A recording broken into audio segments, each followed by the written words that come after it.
Hello दोस्तों, जय श्री राम, जय बालाजी महाराज की। आपका मेरे यूट्यूब चैनल हनुमंत कृपा 0005 में स्वागत है। साथियों, आज मैं आपके लिए श्री हनुमंत चरित कथा पाठ लेकर उपस्थित हुआ हूँ। साथियों, आज हनुमंत चरित कथा में श्री हनुमान जी द्वारा भक्त और भगवान का कैसे चरित्र किया, वह सारा चरित्र आपको विस्तार से मैं सुनाने जा रहा हूँ। तो आप श्री हनुमान जी के चरणों का ध्यान करते हुए उनके चरित्र का श्रवण करें। जय श्री राम। अब मैं प्रारंभ करता हूँ, साथी सुने। श्री गुरु चरण सरोज रज, निज मन मुकरि सुधारे, बरनहु रघुबर विमल जसु, जो दायक फल चारे।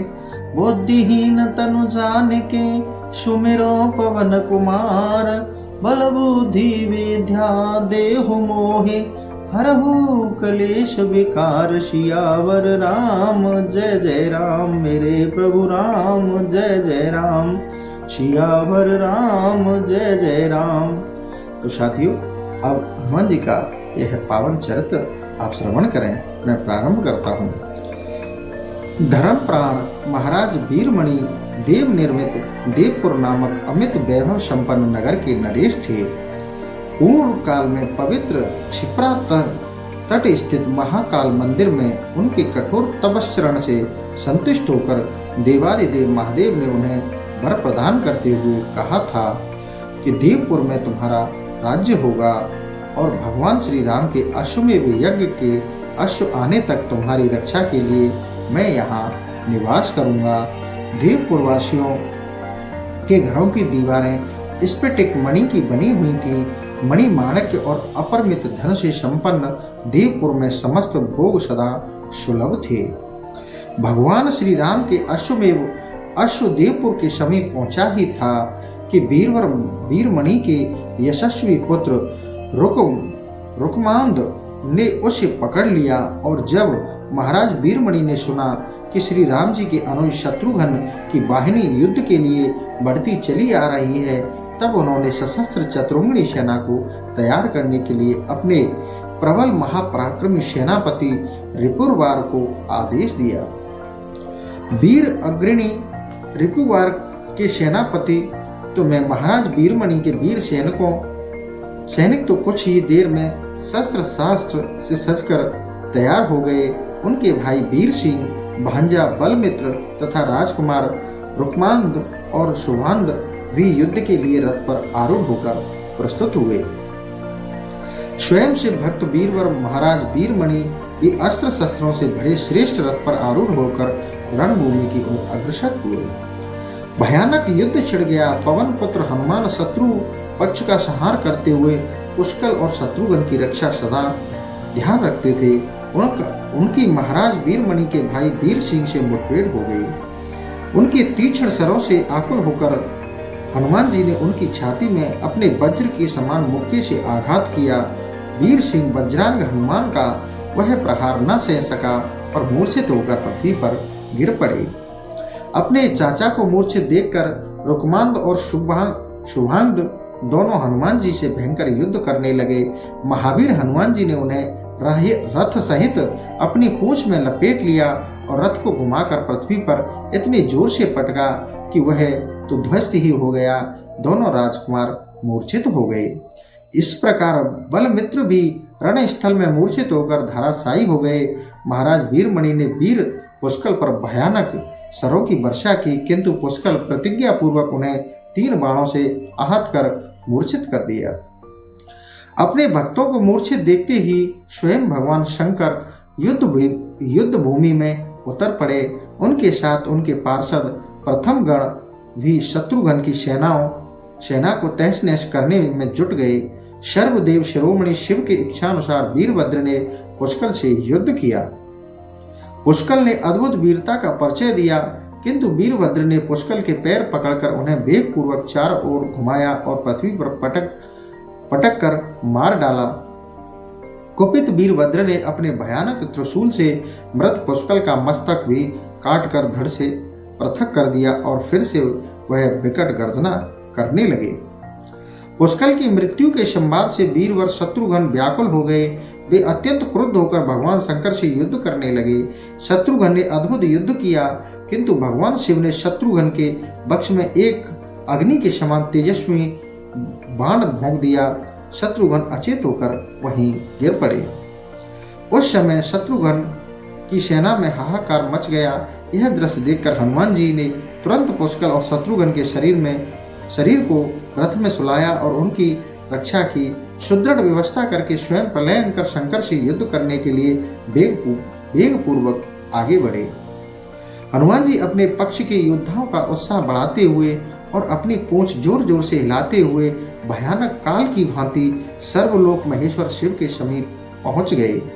उन्होंने कुपित होकर महादेव जी से कहा, रुद्र, मैंने बहुधा ऐसा सुना है कि आप सदा श्री रघुनाथ जी के चरणों का स्मरण करते रहते हैं, किंतु आज आपको श्री राम भक्त का वध करने के लिए प्रस्तुत देखकर वे बातें मिथ्या सिद्ध हो गईं।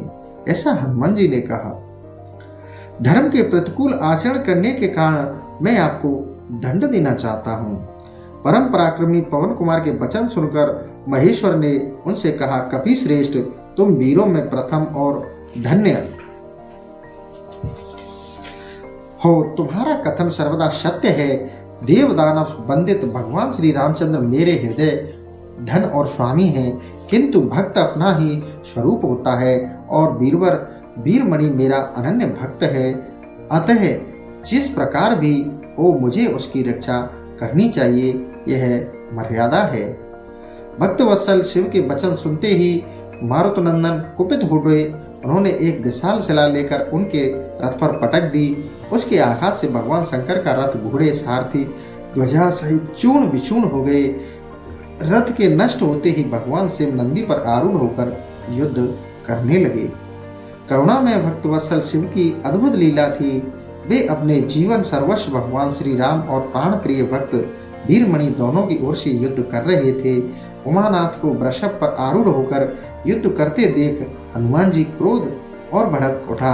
उन्होंने एक विशाल सलाखा वृक्ष की उखाड़कर शिव के वक्ष पर प्रहार किया ही था कि भगवान भूतनाथ ने क्रुद्ध होकर अग्नि की ज्वाला की भांति ज्वालायमान अपना तीखा त्रिशूल फेंका। इस प्रकार शिव और पवन पुत्र में भयानक संग्राम हुआ।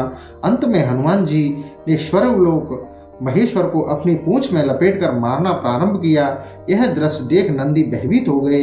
क्रुद्ध हनुमान जी के प्रहार से व्याकुल होकर शिवजी ने उनसे कहा, भक्त प्रवर हनुमान, तुम धन्य हो। मैं तुम्हारे पराक्रम से संतुष्ट हो गया। मैं दान यज्ञ या थोड़े से तप से सुलभ नहीं हूँ।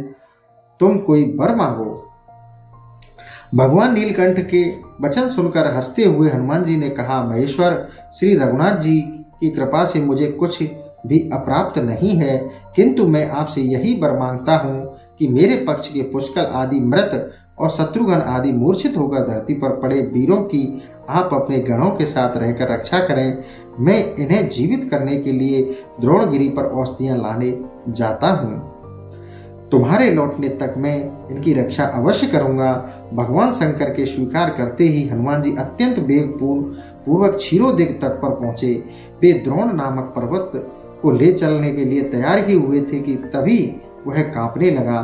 पर्वत के रक्षक देवताओं ने हनुमान जी से कहा, तुम इसे क्यों ले जाना चाहते हो? अद्भुत शक्तिशाली हनुमान जी अत्यंत निर्भीक वाणी से भगवान रुद्र के साथ घटित हुए युद्ध का वृतांत सुनाते हैं। देवताओं से कहा, मैं अपने पक्ष के मृत वीरों को जीवित करने के लिए इस पर्वत को ले जाना चाहता हूँ। बल के घमंड में आकर रोकने वालों को मैं जीवित नहीं छोड़ूंगा। अतएव तुम लोग यह समूचा द्रोण पर्वत अथवा नवजीवन प्रदान करने वाली औषधि ही मुझे दे दो, जिससे मैं अपने मरे हुए वीरों का प्राण बचा लूं। पवन पुत्र के वचन सुनकर सबने उन्हें प्रणाम किया और अंततः प्रसन्नता पूर्वक मृत संजीवनी औषधि उन्हें दे दी। हनुमान जी अत्यंत वेगपूर्वक युद्ध भूमि में पहुंचे। वहां गणों सहित भगवान शिव अपने वचन के अनुसार पुष्कल एवं शत्रुघ्न आदि वीर पुंगम के शरीरों की रक्षा कर रहे थे।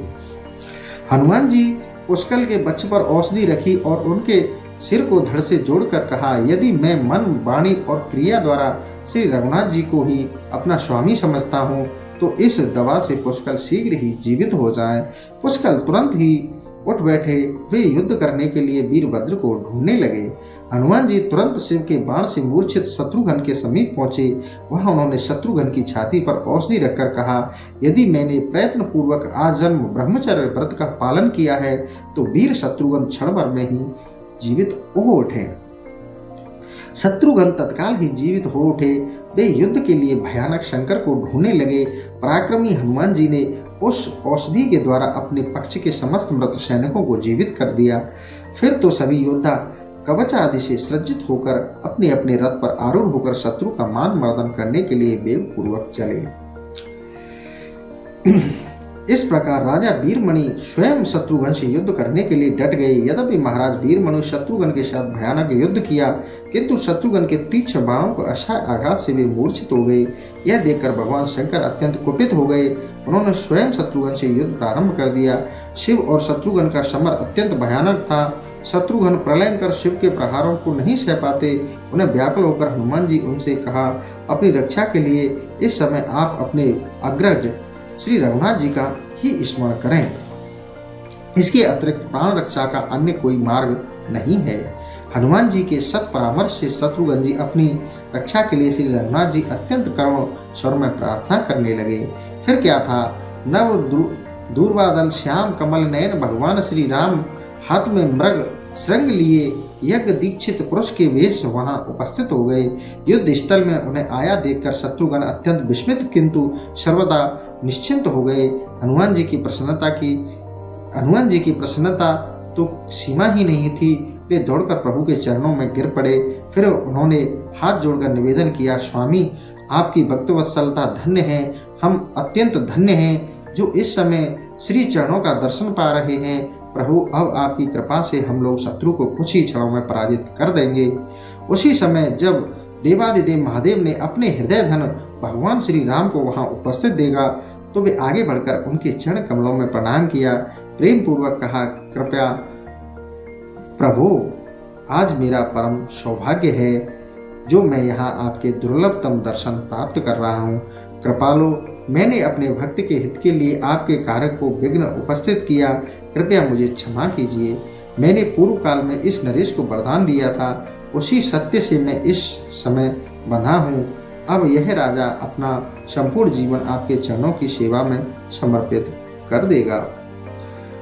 कपूर गौर माहेश्वर का कथन सुन भगवान श्री राम ने कहा, भगवान अपने भक्तों का पालन करना तो भक्त की रक्षा ही है। आपके द्वारा यह बहुत उत्तम कार्य हुआ। शिवजी, मेरे हृदय में आप हैं और आपके हृदय में मैं हूँ।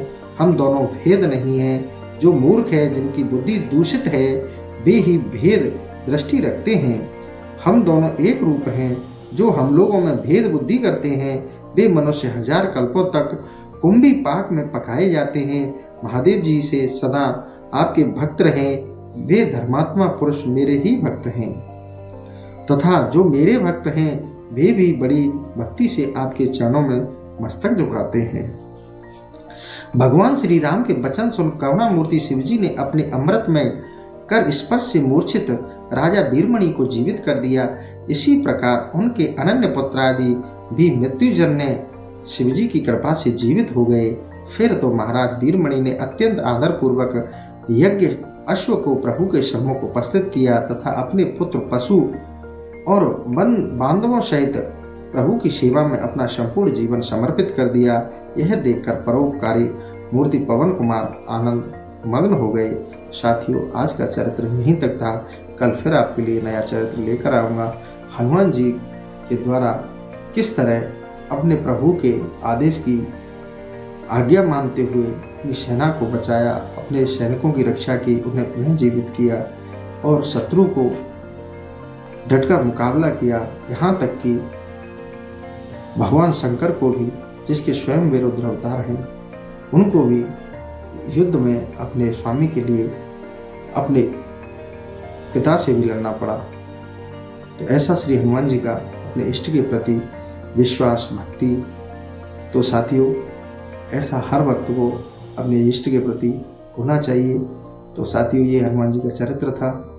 तो आपको कैसा लगा आप कमेंट करके बताइए। और मैं अपना ये सेशन यही समाप्त करता हूँ और आपसे आशा करता हूँ कि आपको ये वीडियो पसंद आए तो इसे शेयर करें, लाइक करें और सब्सक्राइब करें चैनल को। साथियों, अपना सेशन मैं यहीं समाप्त करता हूँ। इसी के साथ जय श्री राम, जय बालाजी महाराज की।